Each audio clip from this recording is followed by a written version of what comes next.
to Under Construction, Restoring the Whole Woman. I am your host, Cynthia Martin, here with my beautiful co-host, Sonia Marie. And we're happy to be back with you as your H.E.R conscious life experts, helping you become healed, empowered, and restored. This is a weekly broadcast where we share unconventional wellness ideas, courageous conversations about perseverance, authenticity, and reclaiming our power as modern mindful women. Welcome, welcome, welcome. Sonia, I am so excited about today's show. So am I. Right? Yes. So you see here, we have a very special guest, and we've been really excited to bring this part of our show, this segment of our show, to all of you, because this is where I think change is really going to happen for a lot of people. And this is what this show is about. And I want to introduce you all to this beautiful lady here. Welcome you all and introduce you to Leslie Barela. Hi, Leslie. How are you? Hi. Hi, ladies. Hi, everyone. How are you? Excellent.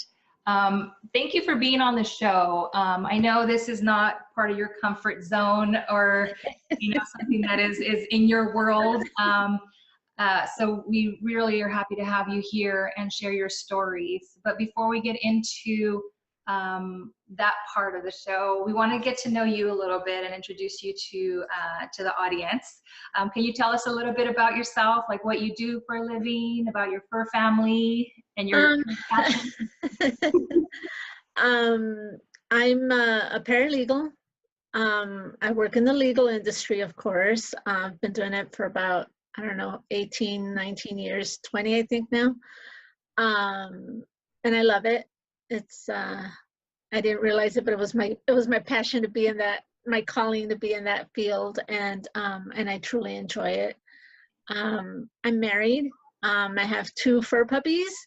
They're my little fur babies. And, Luna and Bella? huh? Luna, what's the? Luna and Dottie, 2 little Dottie, mini schnauzers. They are my my little shadows here at home. I put them away so they wouldn't be interrupting because they'd want to be part of the show right now. Of course. They have every right to want to be. for all us other dog lovers out there. So, we're a very passionate dog lover. And I know part of your current journey has kind of expanded into wanting to support. What you told me one day was that you wanted to adopt all dogs. Oh my gosh. I'm like, you have those conversations when you hear that that lottery jackpot gets like ridiculous amounts, like $600 million. I'm like, oh my God, what would I do with that kind of money? I'm like, well, I would help a lot of people. And I would open up like some sort of dog sanctuary, like on a field somewhere, and just save all the puppies, all the dogs. You're not alone. I'm sure a lot of the ladies listening to this show are going to be right there with you, wanting to volunteer. I'm like, yeah, just buy myself an island or something and just, save all the dogs. Save all the dogs. Sounds good to me. Well, and there's another passion that you've adopted here as part of your transformational process that you didn't think that you would ever come to love. Is that right? Yeah, if you're talking about running. Yes.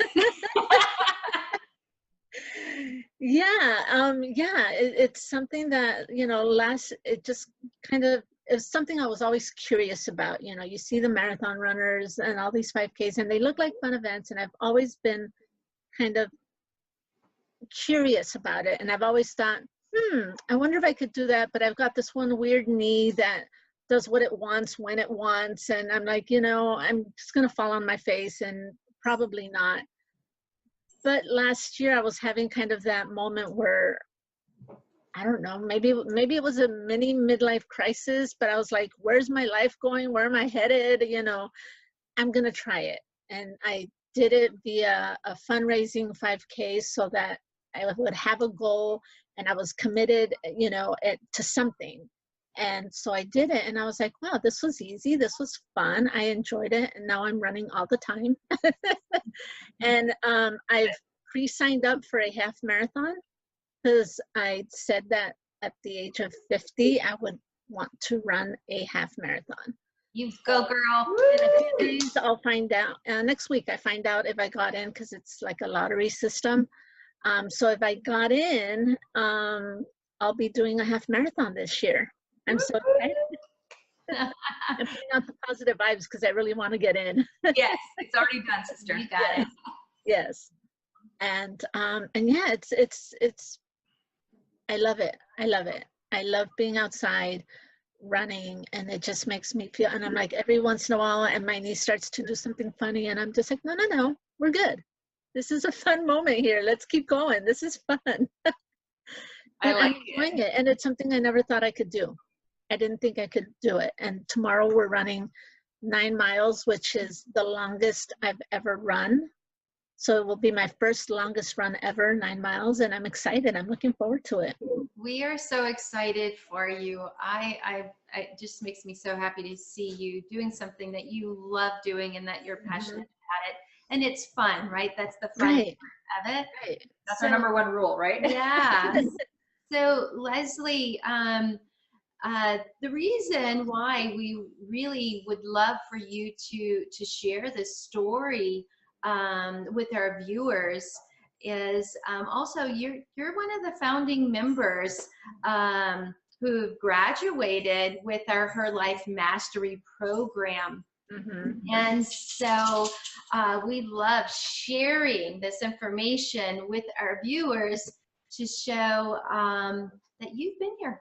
You've been here, you've been around, and you have gone through the process, and you, I think, have some really valuable information that people need to see, that it's not always easy. It doesn't come as easy as everyone thinks it does. And I really think it's important that as women, we always share stories with others, because it's going to resonate with someone out there that really needs to hear what you have to say.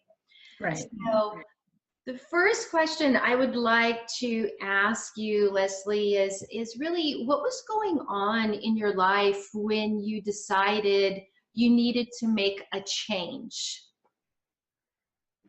I think it's what I touched on a little bit ago, where I said I might have been having a mini midlife crisis. You know, I felt like I was going down a road and there were choices to be made, but I had no idea what choices to make. And I didn't know what to do. I was feeling, on a physical level, I wasn't comfortable with myself. I didn't feel all that healthy. You know, I wanted to do something to make myself feel healthier. On a professional level, I was kind of feeling like I was coming to a crossroads at my current profession, and I was wondering if I should I make a change, or should I not make a change? You know, should I stay where I'm at? That sort of feeling. And it was kind of a combination of all those different feelings, like, am I where I'm supposed to be in life? You know, and not knowing how to take that next step to kind of figure it out. Very good. Yeah. And can you share with us, what was that change? What was that change that you decided? Well, I love where I'm at professionally. So I was able, through the whole process of the program, I was able to figure out that what I was wondering about is actually the path I'm taking within my current employment. So I'm where I'm supposed to be. Right. And I'm not doubting my feeling of wanting to be there anymore, because I felt like I want to be here, but do I want to be here because I'm comfortable, or is it because it's where I'm supposed to be? Is the change that I'm seeking here, or is it elsewhere? And it all just kind of came into place, and I'm where I'm supposed to be. The change that I was seeking is in the same place where I'm at now. Like, I've been given an opportunity for growth professionally where I am with great people, a firm that's you know, that I've been with for a very long time, and I want to continue to be with for a very long time, because they are very good people. You know, I'm surrounded by a good group of people, and I'm glad that I kind of felt like, okay, now I know it's the right place for me, and I'm heading in that right direction with that right opportunity for growth within that place. So that's kind of what I came to. So what did it take? Like, so how did it change? If you were already there, like, what did it take from you? What did you discover that led you to kind of create that? Because was it already an opportunity that you were set up for, or did you kind of shift things in a way where you created that opportunity to be presented? I think it was a little bit of both. The opportunity was kind of lying around there somewhere in the background, but until I made some, I think when I started to become more proactive about the work that I was doing and said, you know what, why not be a little bit more on the forefront of what I'm doing here? Then it kind of came into place, and they were like, hey, we have this idea. This is what we want for you in the long term. I'm like, yeah, that's what I have been wanting. So it kind of feels like me stepping out of my comfort zone a little bit and taking an extra step, like initiative wise, you know, at the office. That helped me, help them, I think, see more of what I was willing to put out. And do you feel like in working with us in our program helped you get a little more confident and step out of your Definitely, definitely. Hear a little bit about how the program helped you? Because with the program, I was able to learn the tools, and it's kind of hard to describe, but how I was able to take what I was thinking and make it, I don't even know how to describe it, make it happen. The world is called manifesting. There you go. Right. Like to reality, right? Like just and also, you know, I learned some really great like meditation tips from you guys, and just kind of, you know, I was like, I don't know how to meditate, but I can meditate. You know, I can sit with myself and really dig deep into like my heart, my mind, my soul, and think about things and what is it that I truly want without letting outside influences guide me there. It's like, I just want me to know what is it that I want. I can't think about what anybody else wants for me, what I want for me. And you guys help me get to a place where I can think about those things clearly. You got or to before, yes, and I didn't before, or I didn't allow myself, or I wasn't going deep enough within myself to look for those things. And I think with you guys, I was given the opportunity and maybe the permission, yes, to go a little deeper, to think about things a little bit deeper when I wasn't before. I was just kind of floating around on the surface. And I think that's what you guys helped me kind of like get into that deep space where I can really consider things thoughtfully, with heart, and being mindful of what's right, not only for me, but for my husband and for my family, you know, for all of us. Exactly. And it's not right for everybody. It can't just be right for me. It has to be right in my whole world. And that includes my husband and my mom and the rest of my family. Yes, and we keep integrating how all of that is the life that we live in, right? We don't always show up just for ourselves. And as women, we often tend to put our families on hold, our desires on hold for our families, right? And so you made a decision here to put yourself first and to understand how that then affects your whole life, right? All of your loved ones around. So with that, I want to ask you, what advice would you offer to someone that may be struggling with their own health and happiness, putting that forward as a priority? You know, I would say find you guys. So I think first and foremost is to really take that first step to ask for help, because we can't do it alone.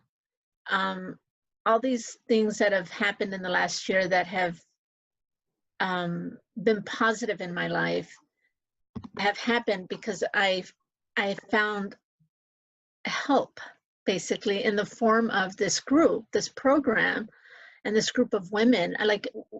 We need each other to push each other forward, to hold each other when we're not doing well, to give comfort, to nurture, to, you know, and if needed, give advice, you know, or not, you know, or just to lend an ear, but to ask for help. I think that's the important thing people need to do, is ask for it.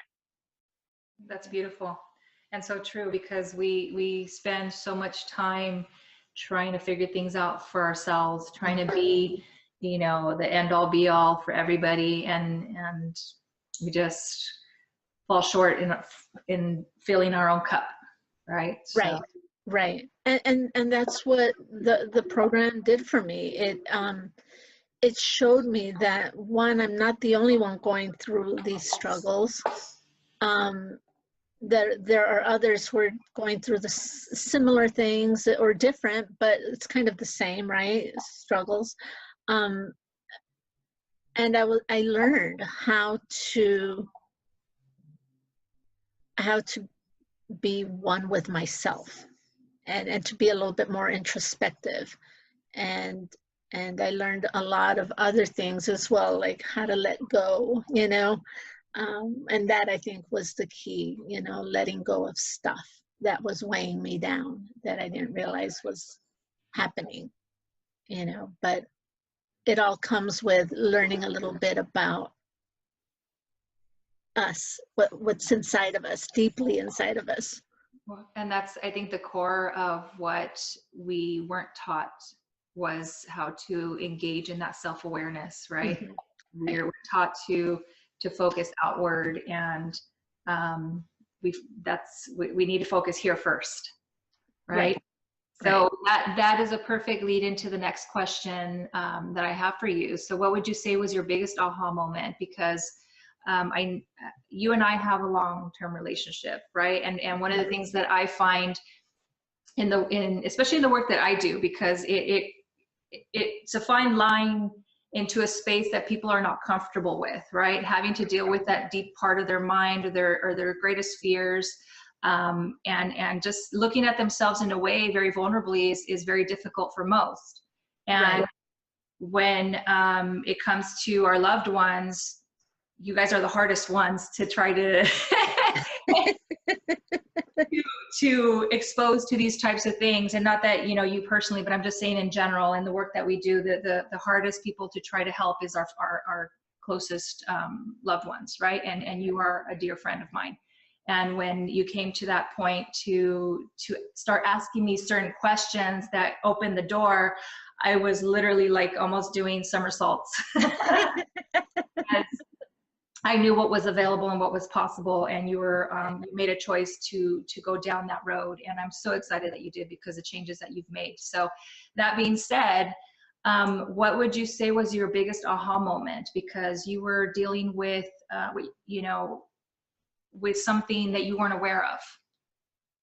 A couple things, actually, that I wasn't aware of. I was carrying guilt that I didn't know I had. And guilt about a number of things. But I didn't realize that I had that guilt until we got to that day of releasing.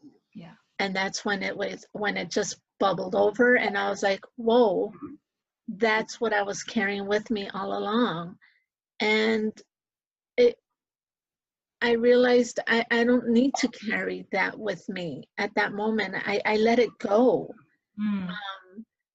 I also was still grieving for the loss of my dad and my brother, but I thought I was okay, you know, but I wasn't.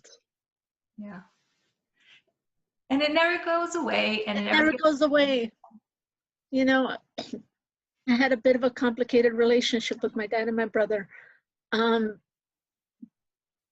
I love them both dearly, and I'm okay now. I'm okay now. I know that they're gone, but never far away from me. And whatever guilt I was feeling about anything was unnecessary. I didn't need to have that guilt with me. And going through that one process that you guys helped us through, I felt the love, the acceptance, and the joy of having them near me. And I felt 1,000 pounds lighter. That's amazing. Yeah.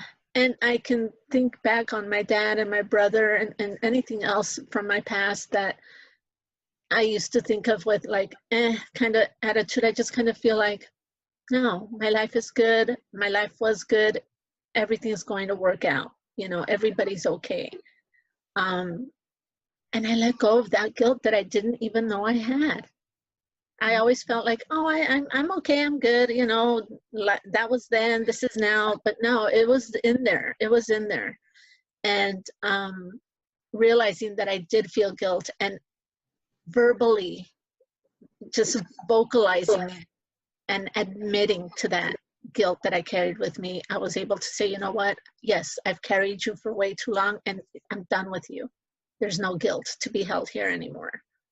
And I still feel like 1,000 pounds lighter. Like I can talk about them and I get emotional about them, but because I'm happy, that's why I get emotional, because I'm happy, not because I'm sad or hurt or angry or none of that. I can cry about it because I'm good. All is good. It's hard to describe. I don't even know if that makes sense, but it's all good. Absolutely makes complete sense, because you know, and I think that's a big part of why we're so committed to doing this work, is because people to have a different relationship with their life experiences, with their own emotions, and giving them, you said it, giving themselves permission to feel what they're afraid to feel is such a powerful gift, and that it doesn't have to be this ugly, scary thing, and you can still have the memory of certain things and being able to appreciate it in a different way, and to have it something that fills you up, because when you well up with those kinds of tears, it's because you're appreciating the love that you had. There's space for it now. There's space for it now, and it's not cluttered by the regret and the guilt and things left unsaid, because you know that there's nothing left unsaid. There's nothing left unsaid. It's all there. It's all good. That's beautiful. Yeah, no. And I wouldn't have been able to come to that without this wonderful group of women that we all got together, and I felt it. Everybody had a moment where their life shifted for the better, because we put in the work. You know, it is a lot of work, and it's not always easy, but it's so worth it. I don't even know like how I'd feel right now if I hadn't gone through that process. I'd still be struggling with you know, because it's more than, it's so much more than just one part of your life. Everything's affected by everything, by those feelings, you know. You don't realize it, but it affects everything. And I think that's why I've seen such a shift in my profession and my personal life, because I've let go of the negative space stuff. You know, it's gone, you know, and I'm happy, you know. Yeah. The best part, and that you can breathe in all the good stuff. Yes. So what would you say, like if somewhere, you know, there's going to be amazing people who are looking for something, and even if it's just one person who hears your story, what do you hope that resonates the most with them from what you've shared? That there's hope. There's hope for all of us yet. You know, we can all aim to be happy and to create happy for the world and for those around us. Because I think when we're in the negative space, we attract more negative, right? We get what we put out. Yeah. And that's in everything, right? So there's hope. And if you have hope and you do a little bit of that inner work with yourself, you'll put out all the happy, and it's contagious, you know, and eventually that happy spreads throughout your family, your friends, your co-workers, and everybody. And I think it does, that's what we need more of in this world, you know, to spread more of the happy. Yes. There's hope. There is hope, and ask for help, and ask for it, because we all need help, you know, and we can't do it alone. We need a group. We need us women to nurture each other and help each other out. Leslie, that's so beautiful. And that's exactly right. And that's actually my last question for these beautiful, wonderful women that are listening and that are too scared to take that next step to get help for themselves. Do you have something that you want to tell them when they feel like there's too much fear or unknowing, or maybe they don't have the hope yet to go? Is there something that you want to share with them if they feel too scared to take that next step? Oh my gosh, let go of the fear, because that next step is going to be so much better than that fear that holds you back. You know, let go of the fear if you can. Just, you can't let it hold you. I don't even know what to say except like let go of the fear. You know, take that step. It's scary, but so worth it. So worth it. Thank you, Leslie, so much. I mean, Thank you guys. a beautiful person, and I just get so much joy hearing your story again, and we get emotional as well, because it was such an experience together that we did with these wonderful 12 women that we had in this group initially. Yeah. That was just such a profound change, which is what, and the gift you gave us, Leslie, is this. Because of how successful you guys were and what amazing shifts you've made in your entire life, we want to gift that to everyone. And so thank you for helping us facilitate that and let people hear your story and give people hope and love and understanding that their self-worth too can shift, and their grief and their loss, there is, you know, a rainbow at the end of this, and we couldn't do it without you. Thank you. Oh, and I couldn't do it with you, without you guys. I mean, you guys helped me get to that point where I just, you know, I needed what you guys had to offer. As a group, we all just came alive together, you know, and in a better place than we were before that. Like, I'm thinking it's almost been a year, and we probably need to do some sort of like anniversary luncheon or something. But, you know, keep Sounds like a party. Keep the fabulousness going. Absolutely. I think that's going to be the name of it. Keep the fabulousness going. Yeah. Fabulousness going, for sure. Well, and the one thing we didn't get to touch on. So much for everything. Thank you. Absolutely. And a little bonus, because we didn't have enough time to cover on this. Can you just give us like a really high level, like how your physical fitness has changed, like your attitude about food and nutrition, like how much of an impact that also had on the healing process, just because it's a very big part of our Oh my God, that's a huge part. And Sonia, your recipes are like amazing. And the last ones you've given me, like super easy, and it's good. Like, you know, I'm not gonna say I eat perfect all the time, because I don't, but I'm okay with not eating perfect all the time now. You know, before I would like totally beat myself up about it, but you know, there are crazy days, and you just don't have the time to run around and do the grocery shopping and the cooking and the this and that. That's okay. But what I've learned mostly from you, Sonia, is here are all the great things you can put into your body, and by feeding it better, not only am I feeling better, but like I can go for miles now. Do you know what I mean? I can run miles, you know, and that's because I'm feeding my body better, you know. Your recipes are amazing. They're easy. They're delicious.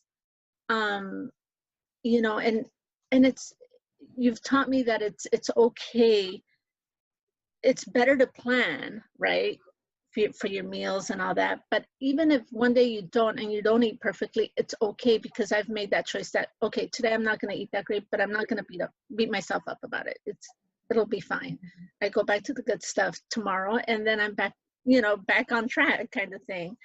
But yeah, the nutrition has been the best. And now that I'm doing a little bit of like carb cycling. So today's like my high carb day. I'm looking forward to long run tomorrow, and mid run when my body starts to feel a little tired, I just give myself a little pep talk and I tell my knees to keep going. I show them appreciation. I told Cynthia this during the last 5K or 2 5Ks ago. My knee was just kind of starting to bug me a little bit, and I just kind of took a deep breath. I'm running, and I took a deep breath, and I'm kind of like talking to my body. I'm like, all right, body, thank you. I appreciate you because I've abused you for a long time, and now I'm taking care of you. But thank you. I appreciate you for still keeping me well, and thank you for allowing me to run this 5K. And let's give the chills. Let's finish this 5K strong. And and just start thinking, taking my deep breath kind of meditations. I found a meditation for running. Do that, and I finished that. That was like my fastest 5K. I did my, I H.E.R'd for that one. I'm like, you just have to be with yourself. You know what I mean? And it's a combination. You feed yourself well, you talk to yourself well, you take care of yourself, and you don't be negative. Don't be bad to yourself. Be good to yourself. And I think you've said that, Sonia. Be good to yourself. Yes, loving yourself all the way around, right? Kind of remember that, if I'm feeling a little, I'm like, no, I'm looking good. I'm feeling good.